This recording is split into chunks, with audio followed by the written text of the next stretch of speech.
BRAIN, que es la red de BID, de Behavioral Insight Network, que es la que permite aunar los esfuerzos de los economistas en Latinoamérica para promover la investigación rigurosa aplicando herramientas de la economía del comportamiento y colaborar con especialistas de todo el mundo.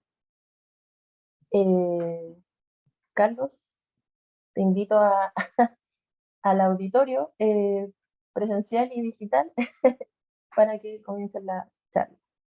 Muchísimas gracias, Laura. Espero que me estén escuchando bien. Un placer desde esta mañana, un poquito más temprano acá en Washington, D.C., una mañana fría y lluviosa. Espero que ustedes estén disfrutando de un buen tiempo donde sea que estén en Chile.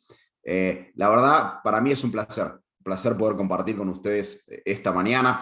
Voy a tratar de hacer una presentación, una corta presentación, donde les muestre un poco lo que estamos haciendo desde el Banco Interamericano de Desarrollo para tratar de entender los temas de confianza.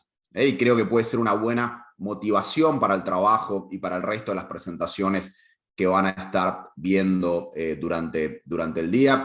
Por supuesto, encantado de atender todas vuestras consultas, ya sea durante el seminario o, por supuesto, luego a través de redes sociales, a través de mi email.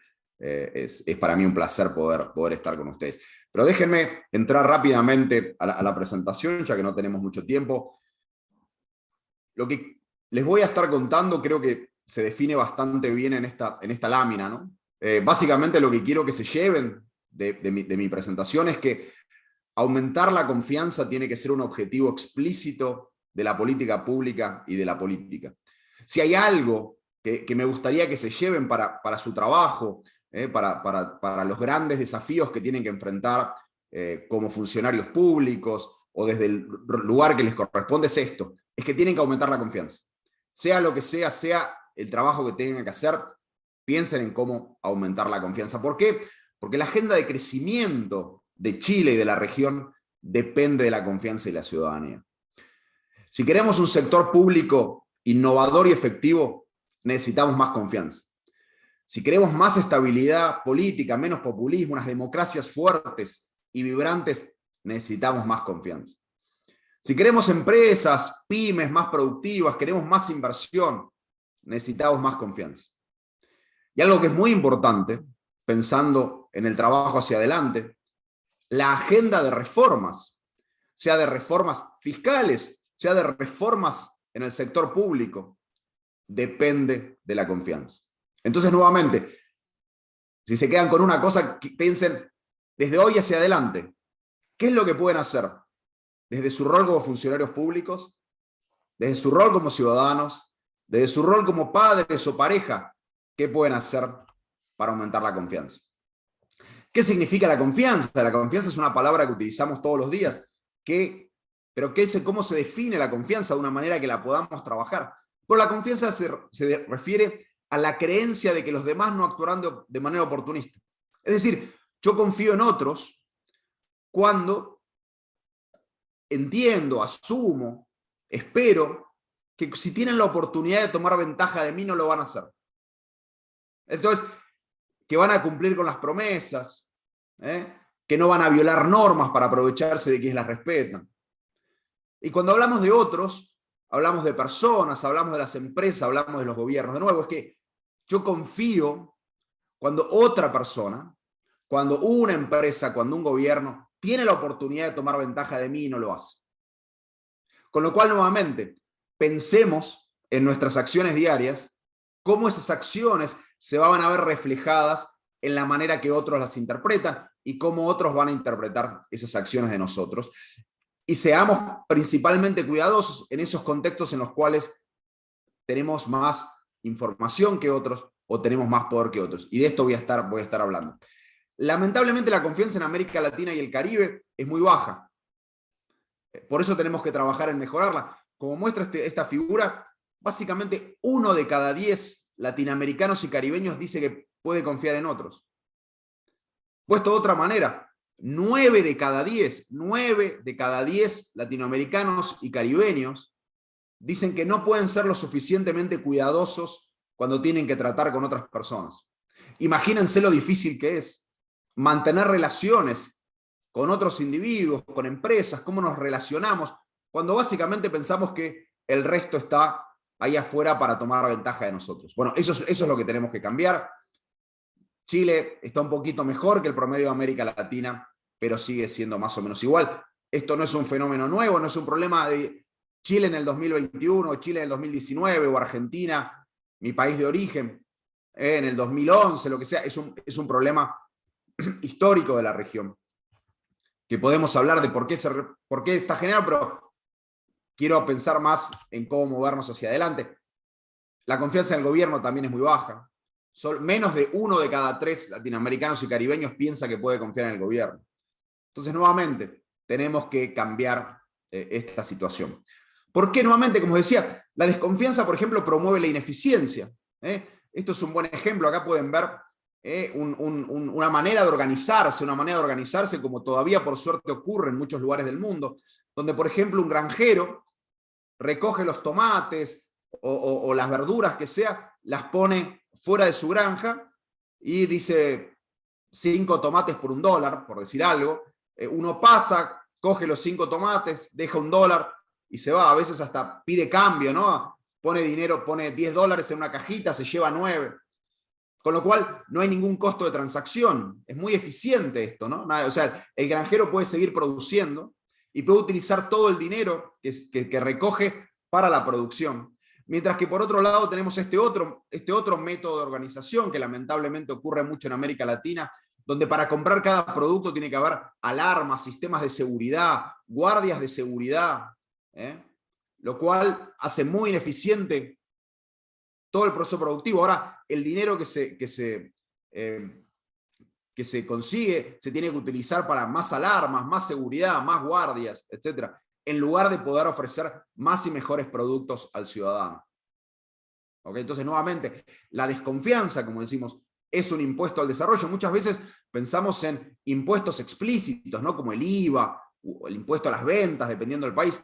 Bueno, la desconfianza es un impuesto al desarrollo. ¿Por qué? Porque implica gastar un montón de dinero, un montón de recursos que se podrían utilizar para proveer mejores y más servicios, ya sea en un emprendimiento privado como un emprendimiento público, para resguardarse de la confianza. Una cosa que pasa cuando hay desconfianza es que no crecemos. Las empresas privadas, por ejemplo, no contratan empleados cuando desconfían. No amplían el número de sucursales cuando desconfían. ¿Por qué? Porque tienen que delegarle a otros, con lo cual no crecemos. ¿Okay? Y algo que es muy cercano a ustedes, lamentablemente, la desconfianza propicia peores relaciones en el sector público. ¿Okay? Cuando no hay confianza, que es lo que estoy mostrando en estas figuras, cuando no hay confianza en el sector público, cuando no hay confianza entre funcionarios y empleados públicos, no hay cooperación. Solamente con mayor confianza hay mayor cooperación. Por suerte, Chile, como verán, se ubica relativamente bien respecto a América Latina, pero eso no significa que no se pueda mejorar. Cuando no hay confianza, no hay intercambio de información. Solamente con mayor confianza, cuando yo confío en mis compañeros de trabajo, es que yo coopero, que yo proveo información. Y de esa manera podemos proveer mejores bienes y servicios públicos a la ciudadanía. Cuando no confío, por ejemplo, no hay desarrollo del gobierno electrónico en la región. Cuando yo no confío, la calidad de las regulaciones es mala. ¿Okay? Entonces, nuevamente, tenemos que aumentar la confianza. Tenemos que aumentar la confianza para mejorar la organización del sector privado. Tenemos que mejorar la confianza para mejorar la organización del sector público y los resultados del sector público. ¿Por qué? ¿Qué pasa eso? Porque si no lo hacemos, los ciudadanos básicamente dejan el sector público. Por ejemplo, aquellos que no confían en el sector público dejan de demandar educación pública. Se van a la educación privada. Prefieren no pagar impuestos y pagar su propia educación. Prefieren no pagar impuestos para la seguridad pública y proveerse su seguridad privada. Y eso nuevamente, lamentablemente, termina en grandes ineficiencias. Yo, por ejemplo, nuevamente, hace más de 25 años que vivo en Estados Unidos, pero visito regularmente la ciudad de Buenos Aires, de donde soy originario, y uno puede ver cómo hay guardias de seguridad privados, 20 en una manzana, en un bloque, cuando, por ejemplo, un carabinero haría mucho más eficiente, ¿no?, el trabajo. Sin embargo, nos salimos de nuestra relación pública con el Estado y empezamos a proveer seguridad privada, que es muchísimo más ineficiente. ¿Okay? Entonces, por ejemplo, esta es parte de una encuesta que hemos hecho en Latinoamérica. Entonces, básicamente, aquellos que confían, en su mayoría están dispuestos a pagar impuestos para asegurarse de tener una seguridad pública que funciona, una seguridad pública que nos cuida. Aquellos que desconfían, como digo, prefieren salirse y proveerse su propia seguridad privada. Y al mismo tiempo, como desconfían de la policía y desconfían de otros, prefieren política pública ineficiente. Como sabemos, para aquellos, vi alguno que trabaja en temas de seguridad, como sabemos, por ejemplo, está esta idea de los puntos calientes, ¿no? De que la policía, si uno despliega los recursos policiales a donde se concentra el crimen, la labor policial es mucho más efectiva. Sin embargo, cuando hay desconfianza, la gente no apoya esa política más efectiva, sino que prefiere que la policía esté desplegada en toda la ciudad, en todos los lugares, aun cuando eso no disminuya el crimen de la manera más eficiente. Entonces, nuevamente, con mayor desconfianza tenemos políticas públicas más ineficientes. Con desconfianza no apoyamos mejoras para el cambio climático. Con mayor confianza estamos más dispuestos a invertir. Piensen ustedes, si ustedes confían en que el resto de sus vecinos reciclan, es más probable que ustedes reciclen. Si ustedes confían que el resto de los ciudadanos no malgasta la energía, el agua, es más probable que ustedes tampoco lo hagan. Si ustedes piensan que nadie recicla, que nadie guarda electricidad o utiliza electricidad de más, etc., el comportamiento de ustedes cambia. La confianza está en el centro de las decisiones humanas que tomamos. Y como les decía, lamentablemente, esto nos lleva a muchas regulaciones. Con lo cual, si tenemos mucha desconfianza, regulamos mucho porque tenemos miedo que se tomen confianza de nosotros, tomen ventaja de nosotros. ¿Ok? Entonces regulamos, hacemos muy difícil todo, pero al hacer muy difícil todo, hacemos todo muy ineficiente, crecemos menos, el Estado está menos capacitado para proveernos los bienes y servicios públicos y entramos en un círculo donde cada vez desconfiamos menos y proveemos peores bienes y servicios, etc. ¿Por qué la confianza es baja en América Latina y el Caribe? Por dos razones fundamentales. La desconfianza crece cuando hay asimetrías de información y asimetrías de poder. ¿Qué quiere decir esto? Cuando alguien tiene más información que uno, puede tomar ventaja de uno, cuando alguien tiene más poder que uno. El clásico ejemplo que uno puede pensar en asimetrías de poder es con un ladrón que tiene un arma, ¿no? O sea, tiene mucho más poder que nosotros, puede tomar ventaja de nosotros y robarnos. ¿Okay? Claramente es muy fácil pensar en un caso de asimetría de poder. Un caso de asimetría de información, pensemos en el vendedor de carros usados. ¿Okay? El vendedor de carros usados o de autos usados conoce el estado de ese auto, ¿no? Sabe si ese auto estuvo chocado, tuvo un accidente o no, si tuvo sus services, ¿no? Si fue atendido adecuadamente o no. Y de esa manera, esa persona puede tomar ventaja de nosotros, pues nos dice que es un auto en excelentes condiciones y sin embargo es un auto, por ejemplo, que tuvo un accidente. Entonces, puede tomar ventaja de nosotros. Por eso generalmente uno desconfía del vendedor de autos usados. Entonces, ¿cómo hace uno para disminuir la desconfianza? Y así voy terminando. Uno necesita equiparar la información y equiparar el poder. ¿Cómo equiparamos el poder? Bueno, por ejemplo, con la policía, ¿no? La policía nos defiende y de alguna manera disminuye las asimetrías de poder que tiene un ladrón con un arma. ¿Ok? Asimetrías de información, históricamente, ¿cómo hacíamos con el vendedor de carros usados? Bueno, llevábamos ese auto, lo llevábamos a un mecánico amigo, ¿no? Que entonces nos podía decir las condiciones de ese auto y de esa manera ahora los dos teníamos la misma información. El vendedor y nosotros teníamos la misma información. Un buen ejemplo de esto puede ser Airbnb o Uber, etcétera, ¿no? Cómo lo han resuelto desde el sector privado. Y presento este caso para pensar cómo lo podemos resolver desde el sector público. Si uno piensa, Airbnb no debería existir por los grandes problemas de desconfianza, ¿no? Es decir, hay mucha asimetría de información. El dueño del apartamento tiene mucha información del apartamento que yo no tengo. Y al mismo tiempo yo tengo mucha información sobre mi comportamiento que el dueño del apartamento no tiene. Es decir, él me puede decir que me está alquilando la Casa de la Moneda, y en realidad es un apartamento todo en ruinas, y yo le puedo decir que yo me voy a comportar muy bien y voy a ser muy limpio, y luego puedo tener una fiesta y romper todo el apartamento. Al mismo tiempo hay ciertas simetrías de poder, porque si yo pago por adelantado, ahora el dueño del apartamento puede no darme nunca las llaves y aprovecharse de mí. O si yo pago al final de mi estadía, puedo escaparme en el medio de la noche y nunca pagarle. Entonces es muy difícil. Entonces, ¿qué hizo Airbnb? Por un lado, redujo las asimetrías de poder metiéndose en el medio, ¿no? Entonces, si yo no pago o el dueño no me provee el servicio, entonces compensa a las partes. Entonces, redujo las asimetrías de poder. ¿Y cómo redujo las asimetrías de información? Haciendo muy caro mentir. ¿Por qué? Porque si el dueño del apartamento me da un apartamento en ruinas, yo digo que el apartamento está en ruinas y esa persona no lo puede alquilar más, con lo cual no puede mentir. Y de la misma manera, si yo rompo el apartamento, destruyo el apartamento porque hago una gran fiesta, entonces él me da un mal rating y yo no puedo volver a alquilar. Con lo cual, al hacer muy valioso el mercado de información, nos genera incentivos para decir la verdad. Bueno, algo así es lo que tenemos que tratar de replicar en el sector privado. Me queda muy poquito tiempo, así que voy a ir muy rápido, pero les voy a dar algunas ideas que luego podemos expandir en la parte de preguntas y respuestas. Básicamente lo que necesitamos es que la confianza sea un objetivo de política pública. Again, cada vez que piensen una reforma, cada vez que piensen algo que se están haciendo desde el sector público, piensen cómo aumentamos la confianza.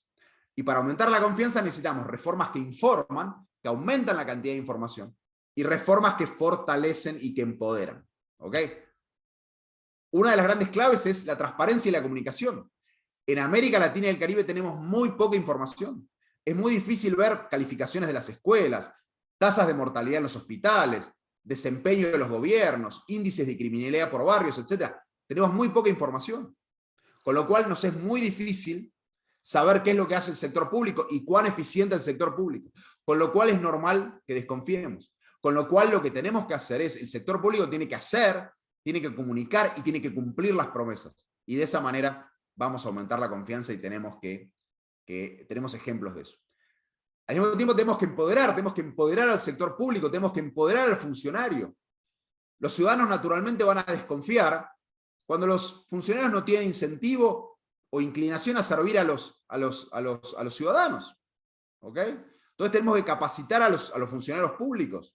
Tenemos que tener buenos sistemas de información para que el ciudadano pueda ver que el funcionario público cumple con sus acciones y sus promesas. Hay que alinear los sistemas de incentivos de los funcionarios a que cumplan con las tareas del sector público. Sabemos que la digitalización es una gran herramienta que tiene el sector público para aumentar la confianza, pero eso solo ocurre si tenemos buenas medidas de ciberseguridad. Es decir, si el ciudadano confía el buen uso de sus datos y que nadie se va a robar sus datos. Lamentablemente en América Latina y el Caribe estamos muy lejos de lograr esa confianza por parte de los ciudadanos. Y voy a cerrar con un último ejemplo para que entiendan la importancia que tiene el sector público en aumentar la confianza. Un buen ejemplo son el rol que tienen las agencias regulatorias y de supervisión. ¿Por qué? Porque empoderan e informan. Les voy a dar un caso, pero pueden pensar en muchos de estos casos. Este es el caso, por ejemplo, de la supervisión bancaria. A inicios del siglo XX, ¿ok?, no había supervisión bancaria. Entonces los bancos tenían que construir grandes edificios. Como ven aquí, este es un edificio en una ciudad, Syracuse, no tan importante de los Estados Unidos. Pero ¿qué es lo que pasaba? El banco claramente puede tomar ventaja de mí, ¿no? Porque yo le deposito, le doy mis dineros, y hay grandes asimetrías de información. Yo no sé cuál es la situación bancaria, las cuentas de ese banco, con lo cual el banco puede estar en bancarrota y llevarse mi dinero. Y también tiene mucho poder, ¿no? Cuando yo le entrego mi dinero, él se va, el banco cierra las puertas y se va con mi dinero y no puedo hacer nada. Con lo cual lo que tenían que hacer los bancos era construir grandes edificios, poner mucha inversión en edilicia, cosa de que si el banco se fundía, uno podía cobrarse, ¿no?, de esas fuentes. Hoy día no es necesario eso. ¿Por qué? Porque tenemos una supervisión bancaria que cubre ese tipo de cosas. Entonces, hoy día el banco puede ser un banco, mañana puede ser un café, pasado mañana puede ser un gimnasio, etc. Entonces, hay un rol fundamental que tienen las agencias regulatorias y supervisión. Desde la supervisión bancaria hasta la agencia municipal que controla la sanidad en un restaurante. ¿Ok? Como saben, por ejemplo, en New York, si alguno ha ido, va a ver que fuera de los restaurantes hay una letra, ¿no?, que califica cuán limpio es la cocina de ese restaurante.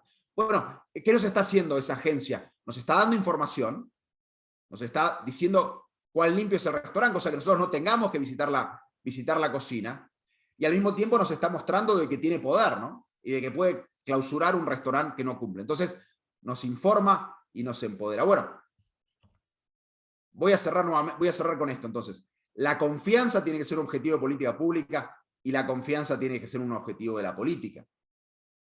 Tenemos que crear identidades comunes, reforzar normas sociales positivas, muy importante para quienes trabajan en el sector público, y hay que ser eficiente y efectivo y también ser creído benevolente. Termino acá, les agradezco por vuestro tiempo y los invito a descargar el informe del Banco Interamericano de Desarrollo sobre estos temas. Ahí tienen el link de donde pueden seguir, y nuevamente les agradezco por el tiempo y espero que tengan un par de días muy efectivos, trabajando entre todos y escuchando a muchos de mis colegas. Muchísimas gracias. Muchas gracias, Carlos, por la presentación.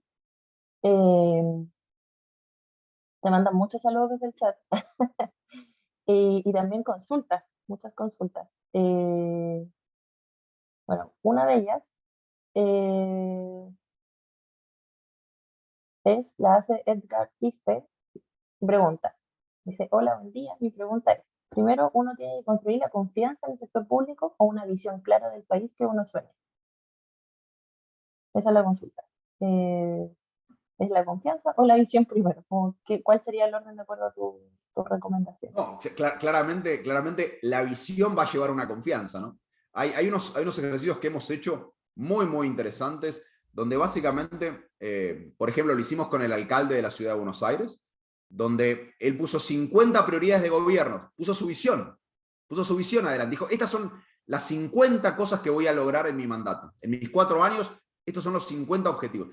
Y no solo los puso, sino que eran muy medibles, estamos en 0, vamos a ir a 100, y este es el camino que vamos a llegar para llegar a eso. Y al mismo tiempo, semana a semana, se iba haciendo un tracking de cómo se iba cumpliendo con esos objetivos. Puso una visión, la midió, cumplió, informó que estaba cumpliendo, y eso tuvo un gran impacto en la confianza. Perfecto. Muchas gracias, Carlos. Otra consulta también. No sé si desde Pablo Ibarra. Y la consulta es, ¿cómo ves la implementación de gobierno abierto para la generación de confianza? No sé si tú conoces esta iniciativa que está desde el gobierno de Chile del 2012. Te cuento. Básicamente es una iniciativa que todos los gobiernos, o sea, todas las instituciones del gobierno tienen que empezar a avanzar en entregar datos abiertos. Esto se refiere a empezar a publicar información hacia la comunidad. Y ahí, claro, ha sido un tema gradual. No es todo llegar y publicar. Eh, y claro, hay algunos que a veces reclaman que la información está, pero no es extendible. Hay otros que consideran de que eh, igual está todo asociado a la ley de transparencia activa y pasiva. Activa es aquella que entrego la información y pasiva es que la gente puede consultar directamente a cualquier entidad del Estado alguna consulta y puede acceder a la información. Eso es como muy en resumen lo que se ha avanzado en esta materia. No sé qué No, opinas tú eso para la generación de o confianza. sea, como les decía recién, cuando no hay información, es lógico que uno desconfíe, ¿no? Y de nuevo, piensen en el caso del vendedor de autos usados, ¿no? Es decir, yo no tengo información, esta persona puede tomar ventaja de mí. Por eso hoy día tenemos un montón de sistemas, ¿no? Por ejemplo, acá en Estados Unidos, no sé, Carfax, uno puede entrar y ver si el auto tuvo un accidente o no. Entonces, cuanto más información, más capacidad tenemos de controlar, más capacidad tenemos de entender lo que está pasando, más capacidad tenemos para entender si el funcionario está cumpliendo lo que no está cumpliendo. Por supuesto, no es la panacea y no es una condición suficiente, por varias razones. Una, por lo que decían ustedes. A veces puede haber información, pero si no me es útil para entender lo que está ocurriendo, no me sirve para nada. Y al mismo tiempo, la información sin lo que llamamos accountability, ¿no? Sin que pase algo, a veces puede tener consecuencias negativas, ¿no? Es decir, por ejemplo, una cosa que nos pasa mucho en América Latina y el Caribe, que explica parte de la caída de la desconfianza, es que nos movimos mucho, por ejemplo, en aumentar la transparencia, pero no nos movimos tanto en aumentar el accountability. Entonces, de golpe hay casos de corrupción que salen a la luz que no pasa nada, porque el sistema de justicia quizás no estaba preparado para poder lidiar con esos casos, o las leyes no estaban preparadas para poder lidiar con esos casos. Entonces ahora nos vemos con situaciones en las cuales sabemos, no es que hay más corrupción, nos enteramos más de la corrupción y no nos enteramos de que haya un aumento igual de penas para aquellos que son corruptos. Entonces, eso mina la desconfianza. Entonces digo, la transparencia es el objetivo al que tenemos que llegar, va a mejorar la confianza, pero con un montón de otras condiciones al lado, y en el camino podemos tener situaciones en las cuales la desconfianza cae, ¿no? De todas formas, Carlos. Y ya como para pronto ir cerrando, voy a hacer la última consulta que la mandan desde la región de Tarapacá, en el norte de Chile, en Natalie, de FOSI, que es nuestro Fondo de Solidaridad e Inversión Social, y pregunta, ¿es posible recuperar la confianza perdida en el Estado en el corto plazo? ¿Qué opinas tú? ¿Algunas recomendaciones de cómo podemos ir avanzando en esto? Eh, Sí, o sea, lamentablemente aumentar la confianza no es algo que uno cambie un switch, ¿no? No es como prender la luz de la casa, ¿no? Lamentablemente es un proceso. Y lamentablemente la desconfianza se rompe muy rápido. Es como un vaso, ¿no? Es como que una vez que uno se rompe es muy difícil pegarlo, ¿no? Y cuesta mucho. Pero hay mucho que podemos hacer. De nuevo, la primera cosa que tenemos que hacer es poner a la confianza como primer objetivo, que nunca lo hemos hecho. No, hablamos de confianza, pero nunca pensamos con la confianza como un objetivo político. Y lamentablemente, muchas veces, desde el sector público, tomamos decisiones políticas que minan la confianza. ¿Ok? Y desde el sector, digamos, desde la política sin hablar, totalmente, ¿no? Y no hablo de Chile, pero hablo de cualquier país y más allá de la región, ¿no? Cuando el político de turno dice, todos son corruptos, todo el resto de los políticos son corruptos, bueno, claramente están minando la confianza. Entonces, ese es un ejemplo, ¿no?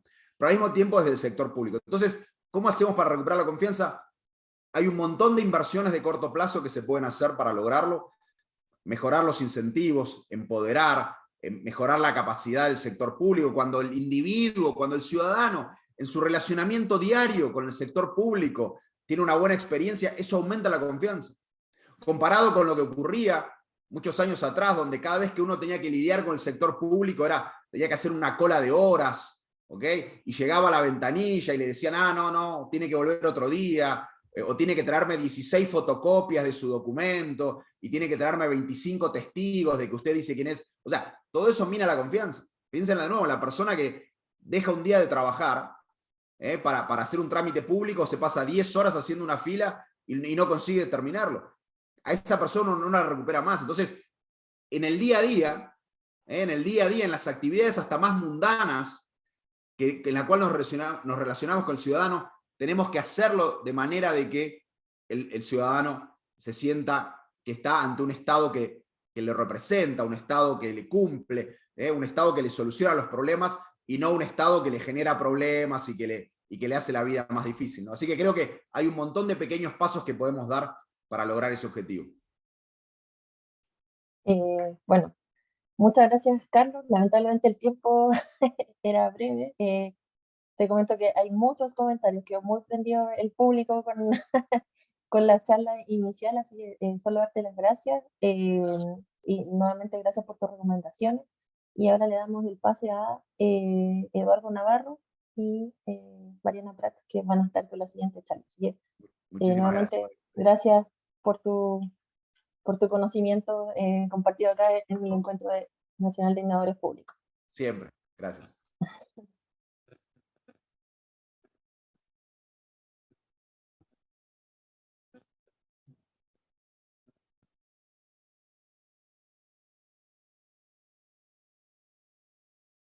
Hola, ¿qué tal? Después de haber escuchado esta interesante charla de Carlos, vamos a continuar con la segunda ponencia, en este caso, de una tremenda profesional, Mariana Prats, quien es doctora en Ciencias Políticas y Ciencias Sociales, ¿ya? Ella actualmente trabaja como analista de política en el equipo de indicadores de gobernanza y desempeño del Directorado de Gobernanza Pública de la OCDE, y ha liderado el trabajo sobre integridad e influencia en políticas públicas en el equipo de integridad del sector público. Antes de incorporarse a la OCDE, trabajó en el gobierno argentino como asesora para la reforma de política en el Ministerio del Interior y además ha trabajado en materias de género y misiones de paz en el Ministerio de Defensa, ¿ya? Es autora además del libro Sobreviviremos y ha colaborado en múltiples publicaciones, revistas académicas de divulgación general, ¿ya? Bienvenida, Mariana. No sé si...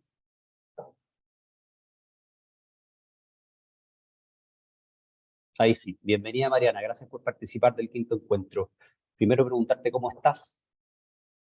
Hola, buenos días, Eduardo. Buenos días a todas y a todos los que nos siguen online y están ahí en el auditorio. Estoy muy bien. Acá es la tarde, digamos el mediodía, así con un poquito de hambre, pero sobreviviendo. Buenísima, buenísima. Como pudiste ver, hay un público ahí muy expectante que ha ido aumentando con el transcurso de la mañana y que a la vez también ha sido muy opinante.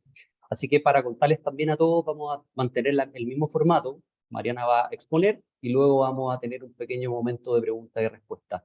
Para no quitarte más tiempo, Mariana, adelante con tu charla. Mucha suerte. Gracias. No sé si se puede ver mi pantalla, la de la presentación. No, yo voy a... Todavía no. Bueno, entonces mientras logro compartirla, quería en primer lugar y antes de comenzar agradecerle a ustedes, a los organizadores del evento, la gente del Laboratorio de Gobierno por la invitación.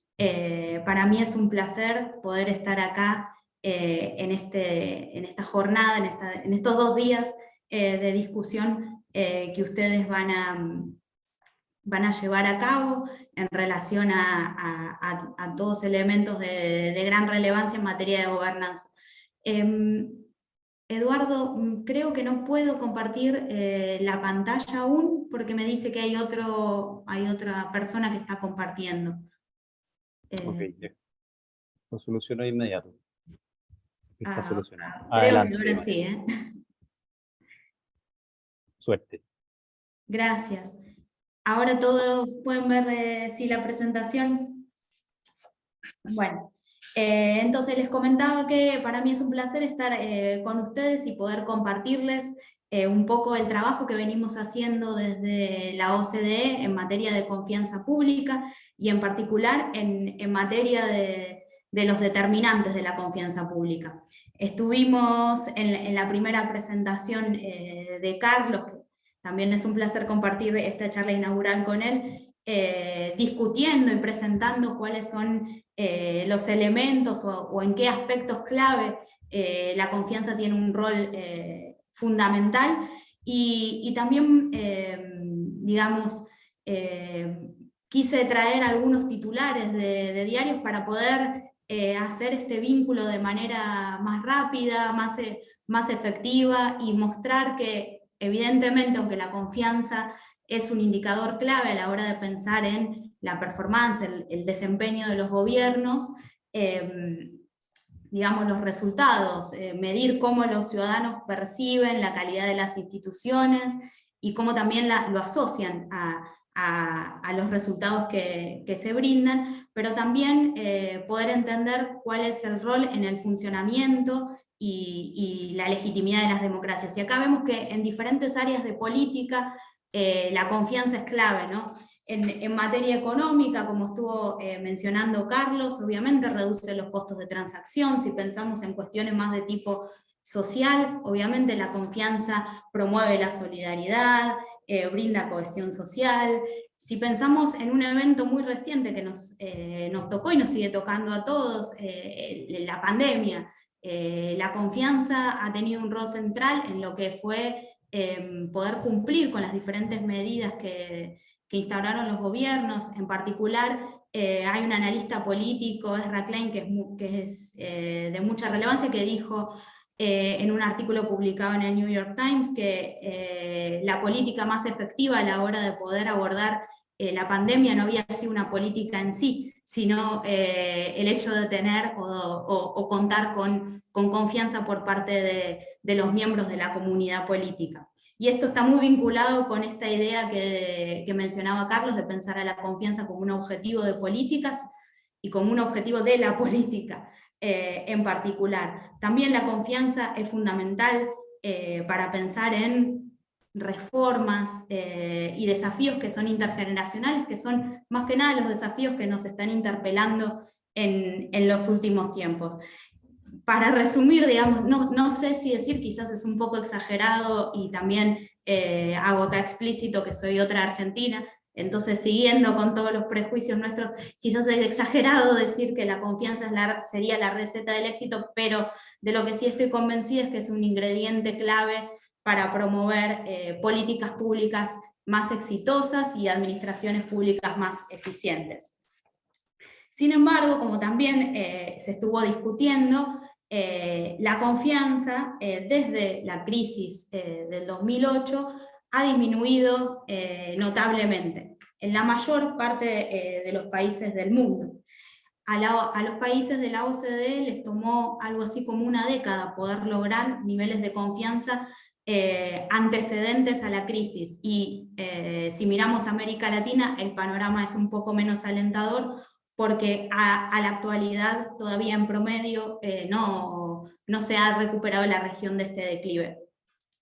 Y también, como se mencionó, me gustaría citar un dicho popular, que es que la confianza llega a pie y se va a caballo. Carlos hacía el ejemplo del vaso. Yo creo que acá en un encuentro de innovadores quizás debería decir algo más actualizado, como que por ahí la confianza viene en correo pero se va en un tweet, pero no sé si está tan bien. Pero bueno, entonces, como les decía muy al principio, nosotros desde la OCDE trabajamos en materia de confianza pública, pero fundamentalmente el objetivo principal que tiene nuestro trabajo es poder entender y medir cuáles son los determinantes de la confianza, poder vincular la discusión de la confianza pública con una agenda de reformas, digamos, orientado a poder promover políticas que refuercen, que promueven la confianza. Y después del llamado que se hizo en el 2003 en el Consejo, o durante la reunión del Consejo Ministerial de la OCDE, a poder invertir en entender la confianza, cuáles son los impactos de carácter económico y también en el bienestar general de las personas, en 2017 desarrollamos un marco analítico, que es el que ustedes pueden observar en la diapositiva, y ahora voy a contar por qué hubo algunos cambios, pero desarrollamos un marco analítico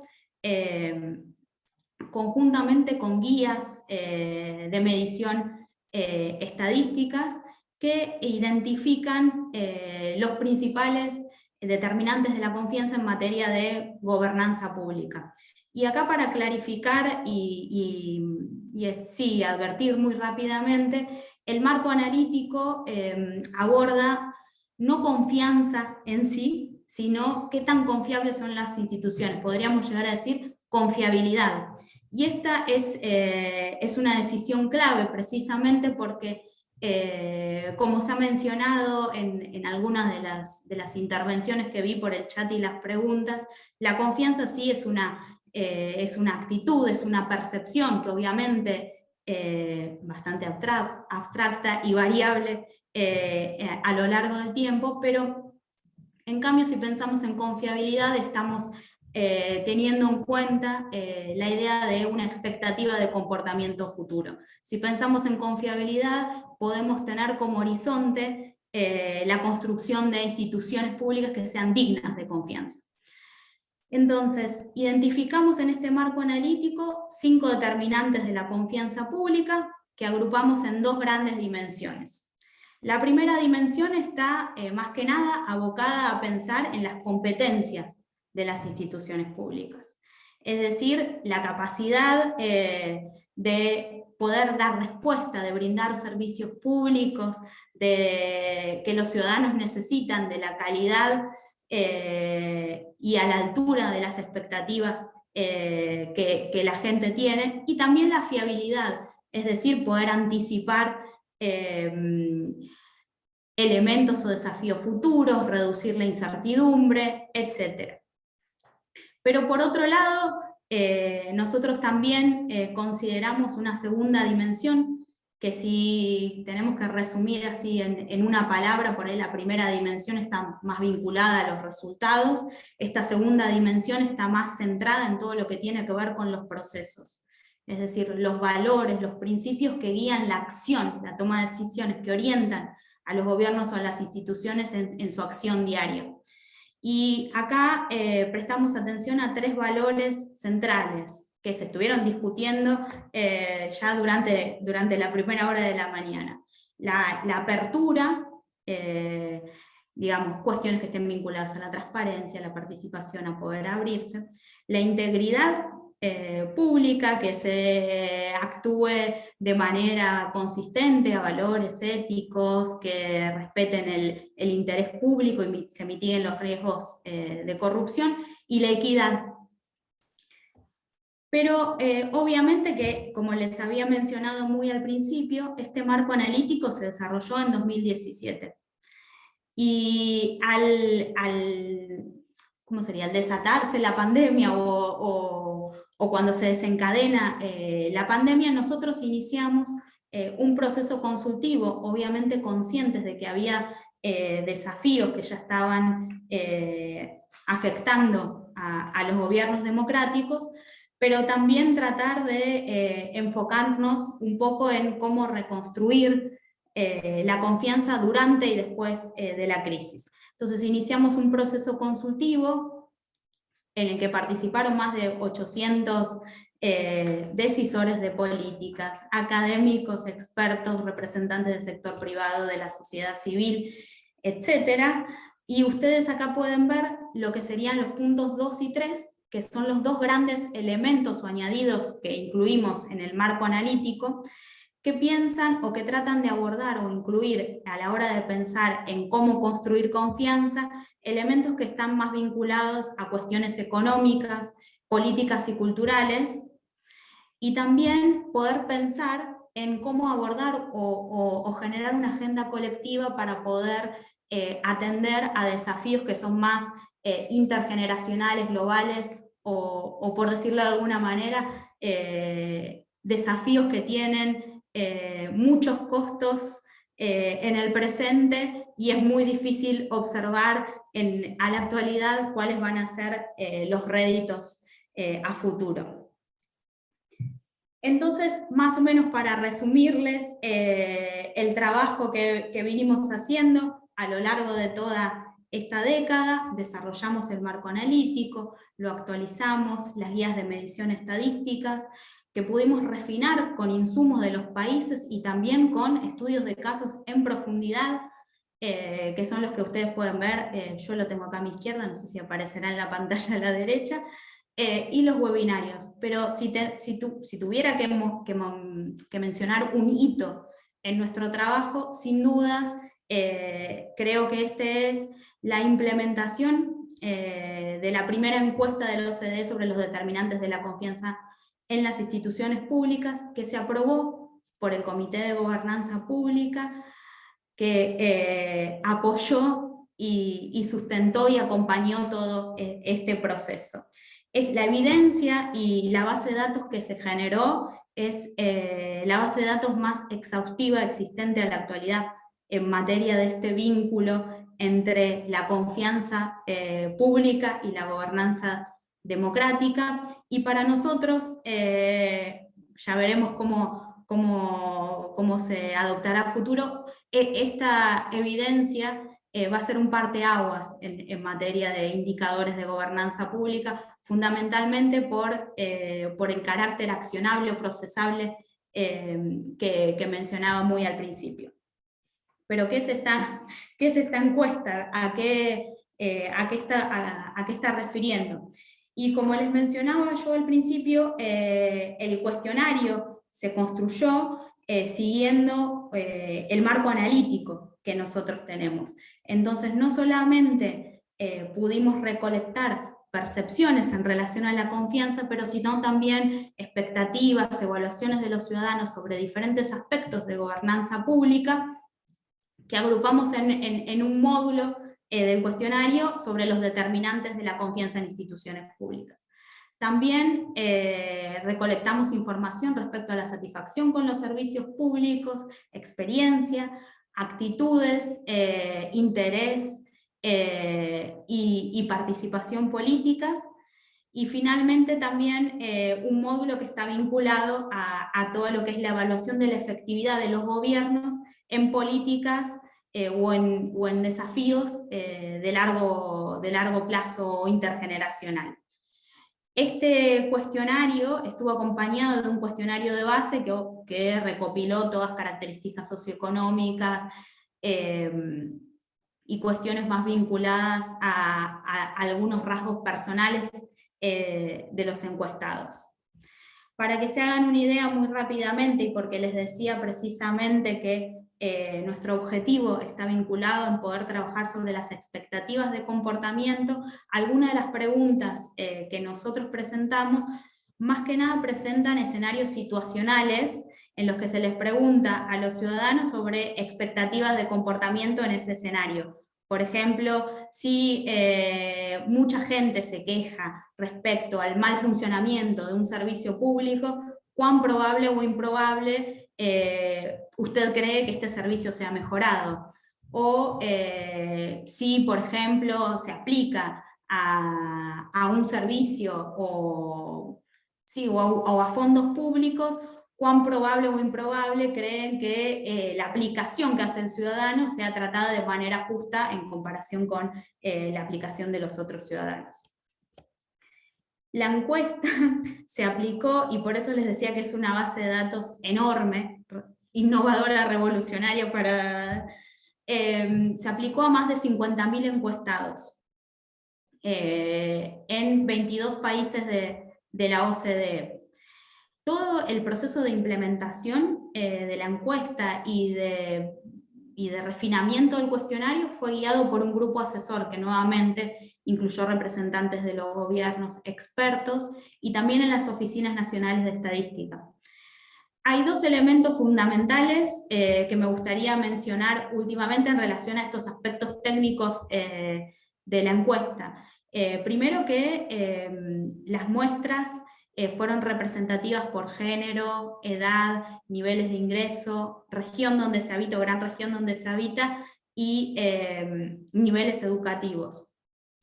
Pero fundamentalmente por las cuestiones que veníamos discutiendo, creo que es importante decir que los 22 países en los que se implementó la encuesta participaron de manera voluntaria.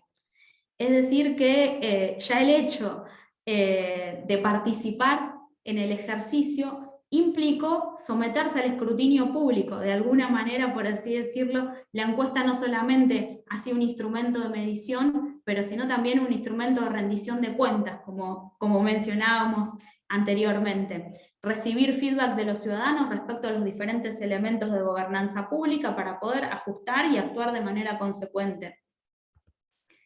Y para darles alguna idea de los resultados, para ver dónde hay que poner el foco, para que a ustedes les pueda servir de insumo central para la discusión que van a tener en las próximas horas y mañana, voy a presentarles muy rápidamente algunos de los resultados principales.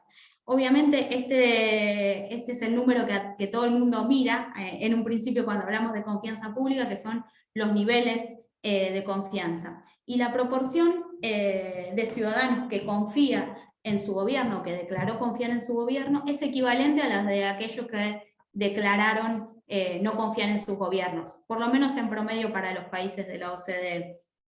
Obviamente que hay diferencias en materia cultural, es decir, en cada uno de los países ha habido diferentes elementos que pueden haber impactado, como el momento en el que se implementó la encuesta, contextos particulares. La encuesta se implementó en noviembre del 2021, o entre noviembre de 2021 y marzo de 2022, lo que implica que pasamos por diferentes olas o momentos en la época de la pandemia, y que en general las instituciones, y por ahí este es un dato que a ustedes les resulta de relevancia, la administración pública, los gobiernos locales, la justicia, la policía, las instituciones que están más vinculadas con el núcleo de la administración pública, tienden a inspirar más confianza que las instituciones de carácter político, como el Congreso, los partidos políticos, el gobierno.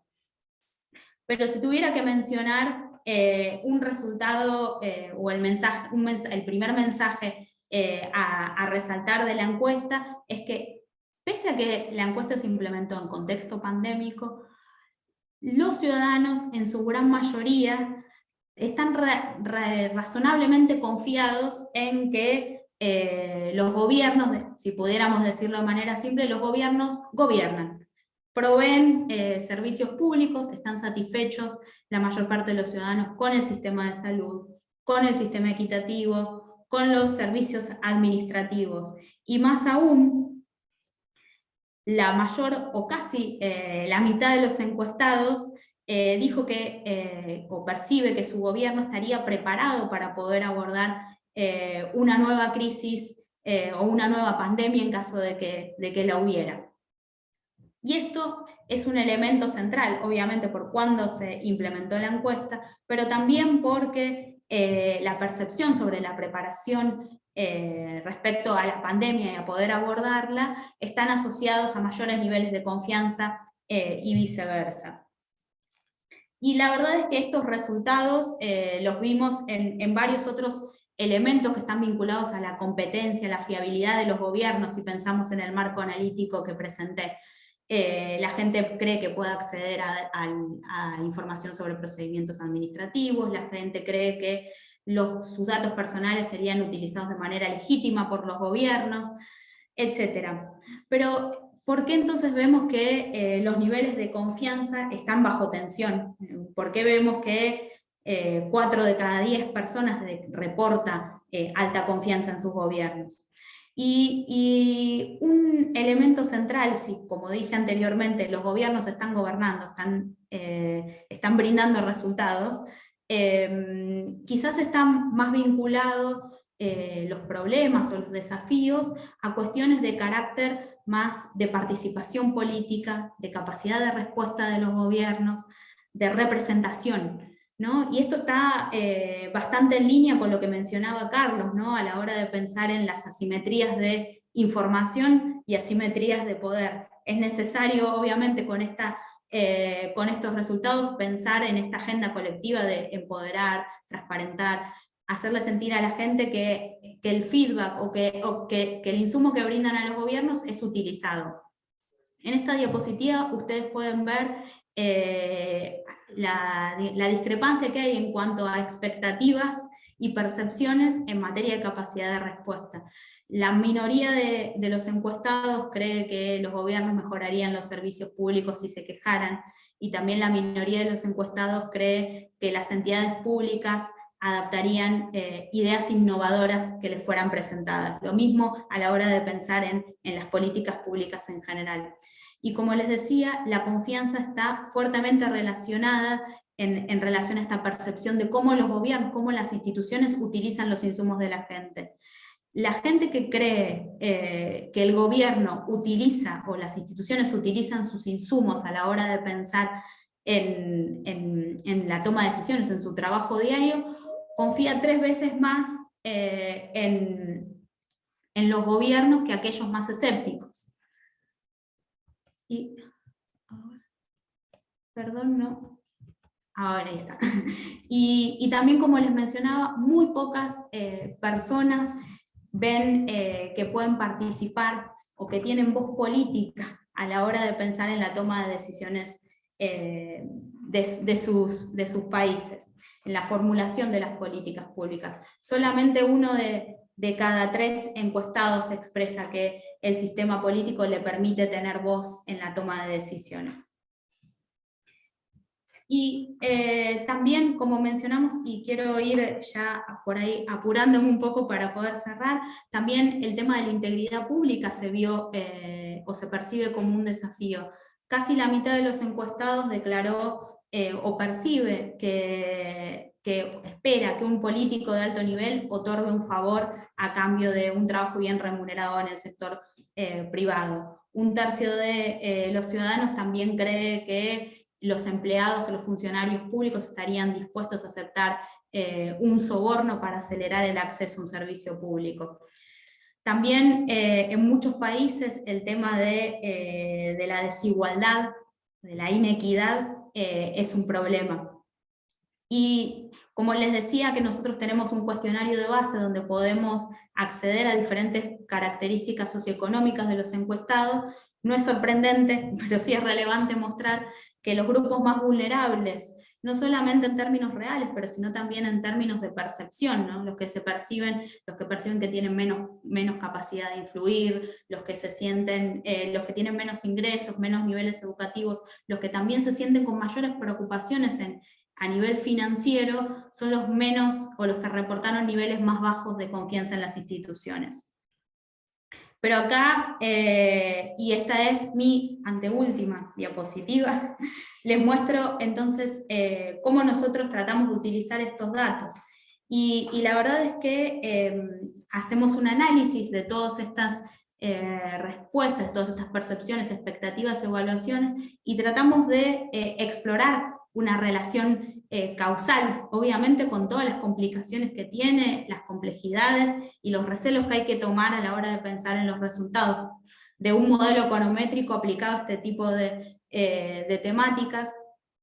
Pero en el eje Y, ¿no? el vertical, ustedes lo que pueden ver es la alineación en cuanto a cuáles de los elementos tienen un impacto más alto en la confianza. Y acá podemos pensar, yo el ejemplo que doy es en el gobierno nacional, pero también podemos pensar en otro tipo de instituciones, el servicio público, el gobierno local. Estos resultados son para el gobierno nacional. Y en el eje X, o el horizontal, lo que podemos ver también es el grado de satisfacción que la gente mostró respecto a estos elementos. Entonces, lo que está pintado, o el área que está resaltada en celeste, serían los elementos en los que vale más la pena invertir, porque son los que generan más réditos en materia de confianza, y en los cuales, o respecto a los cuales, los ciudadanos están menos satisfechos. ¿Cómo le vería esto en términos econométricos? Que por ahí es, si nosotros mantenemos constantes, decimos, si todo el resto de los elementos no varían, y pasamos de un ciudadano estándar a uno que está un poquito más confiado respecto a su percepción de que el gobierno está preparado para afrontar una nueva pandemia, esta variación implicaría alrededor de 6,5 puntos porcentuales de incremento en materia de confianza. Y así con cada uno de los elementos, obviamente que variando en el impacto o en los puntos porcentuales que tiene cada uno de los elementos, manteniendo constante el resto. Obviamente que también controlamos por los aspectos socioeconómicos, la confianza interpersonal, que fue uno de los elementos que mencionó Carlos, etc. Bueno, los principales mensajes los pueden deducir de todo lo que estuvimos discutiendo. Es necesario conectar más, involucrar mejor a los ciudadanos en el diseño, fundamentalmente, ¿no?, de las políticas, también en la implementación, aumentar la voz política, tratar de incluir a los grupos más vulnerables. También hay que invertir en materia de integridad pública. Por más de que los resultados de fiabilidad fueron un poco mejores, no hay que dormirse en los laureles de la fiabilidad, hay que seguir trabajando, aumentar la transparencia, diseñar mejores servicios para poder afrontar los desafíos que están en constante evolución. Esta encuesta es un elemento más para poder mejorar todo lo que está vinculado a la confianza, pero sobre todo es importante para poder desarrollar una agenda colectiva a la hora de pensar en cómo fortalecer, en cómo construir confianza y cómo reforzar y fortalecer nuestras democracias. Paro ahí, mayor información, más resultados o lo que sea, los discutimos en preguntas, o pueden acceder también al reporte en la página de la OCDE. Perdón por la extensión.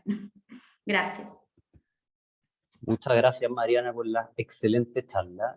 También felicitarte a ti y al equipo de la OCDE por el tremendo insumo que es esta encuesta, sobre todo para lo que mencionaba al final del desarrollo de una agenda, perdón, colectiva. Si esto no lo abordamos desde la colectividad, estamos destinados a no tener resultados y a seguir mermando la confianza día a día. Oye, te cuento que llegaron una serie de preguntas a través del chat. Nos encantaría, obviamente, poder contestarlas todas, pero por motivos de tiempo no va a poder ser así. Pero hay una pregunta que hizo Matías Rivas desde FOSI Central, que tiene que ver con qué rol en la percepción de la confianza en las instituciones tiene hoy. Espérame, que se me movió justo la pregunta.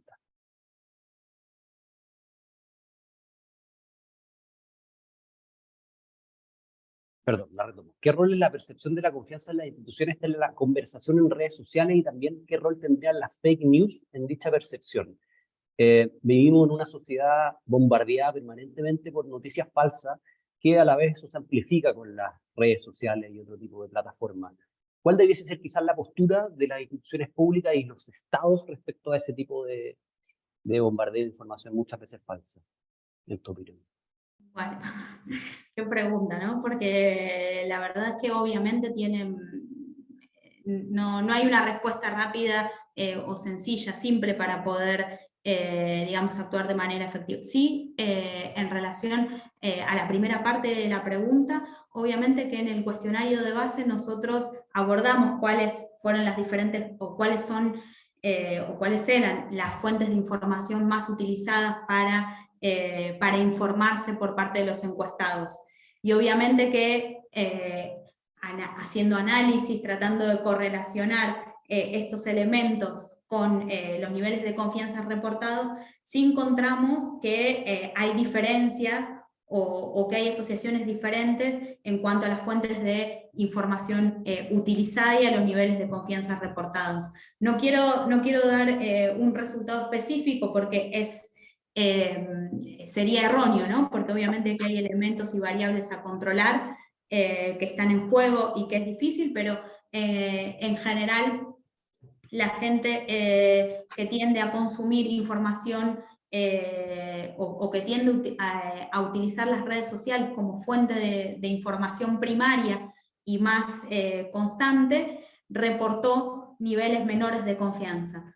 Pero como les decía, primeramente me parece que sería un poco apresurado poder hacer una conclusión al respecto.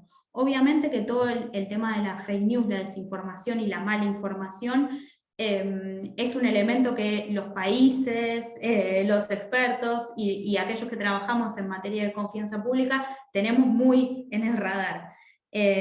Y depende muy de los contextos particulares. Pero sí, en los webinarios que les comentaba, en el proceso consultivo para actualizar el marco analítico, fue un tema que se discutió, que se abordó, y sobre el cual se mencionó que obviamente hay que hacer un trabajo fuerte en relación a la comunicación pública, ¿no?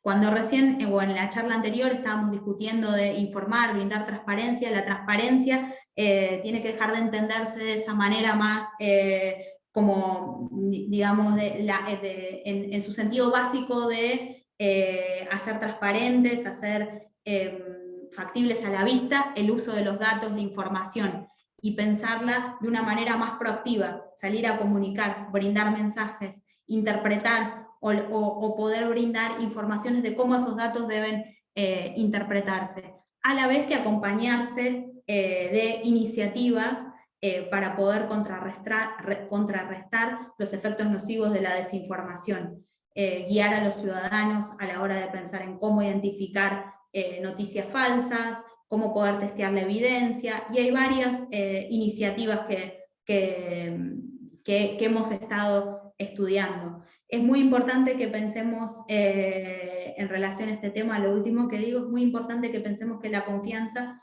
es una ruta, es una vía de doble vía, digamos, tiene dos manos, diríamos en Argentina, es una calle a doble mano. La gente tiene que confiar en sus instituciones, pero las instituciones también tienen que confiar en sus ciudadanos, tienen que tiene que promover que los ciudadanos se sientan confiados, y para esto es fundamental comunicar, involucrarlos, tener un rol activo en esto. Súper. Muchísimas gracias, Mariana, de parte de todo el equipo del Laboratorio de Gobierno. Felices de tenerte y de haber escuchado tu interesantísima charla. Si esté muy quieren bien. cualquier pregunta o algo que les haya quedado, me pueden escribir un correo, podemos seguir la discusión en otro momento. Perfecto, excelente, buenísima. Así va a ser. Muchas gracias, Mariana. Un abrazo grande. Y nada, invitarlos a lo que viene. Después de haber escuchado esta tremenda charla, quedamos motivadísimas para continuar. Y viene un interesante panel de modernización del Estado, reconstrucción de la confianza. Los invito obviamente a participar. Quienes están en Concepción, un saludo también fraterno, y quienes también están participando en digital. Ahí el único tip importante es que para conectarse tienen que salir de esta instancia y volver a ingresar a la reunión, en este caso del panel Modernización del Estado, ya a través del lobby de la plataforma que levantamos para llevar adelante el encuentro. Ustedes van a encontrar ahí el panel de Modernización del Estado, se tienen que conectar. Vamos a comenzar en alrededor de 5 minutos más, ¿ya? Así que eso, sigan disfrutando del 5º Encuentro Nacional de Innovadores Públicos, que esto se viene muy bueno. Nos estamos viendo más rato. Un abrazo.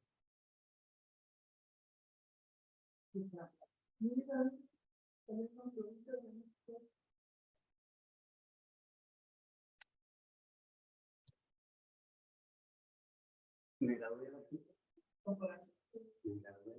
Igual de repente como una ingeniería grabada. No, aparte de ella es como...